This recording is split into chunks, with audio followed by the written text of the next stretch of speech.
হাই everyone, good morning. এতিয়া বাজিছে ৰাতিপুৱা 4:30 আৰু এইয়া আমাৰ মৰমৰ কুকুৰ পোৱালিকেইটাও সাৰ পাই গ'ল।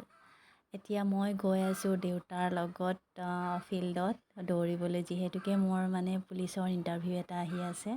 আৰু আহি আমি ফিল্ড পালোহি। ফিল্ডত গৰুবিলাকক এনেকৈ বান্ধি ৰাখিছে চাওকচোন। আৰু আপোনাৰ কুঁৱলী পৰি আছে, যিহেতুকে ৰাতি বৰষুণ পৰিছিলে, অলপ পানী জমা হৈ গৈছে ফিল্ডত। আৰু আমাৰ দেউতাই দৌৰিবলৈ আৰম্ভ কৰিছে, এনেই আৰু দেউতাই আৰু ময়ো মোৰ প্ৰেক্টিছ আৰম্ভ কৰি দিওঁ। আৰু ফ্ৰেণ্ড, আপোনালোকে মোৰ চেনেলটো যদি ছাবস্ক্ৰাইব কৰা নাই, প্লিজ ছাবস্ক্ৰাইব কৰি দিব আৰু লাইক কমেণ্ট শ্বেয়াৰ কৰিবলৈ নাপাহৰিব। আৰু ভিডিঅ'টো স্কিপ নকৰাকৈ শেষলৈ চাই থাকিব। Thank U.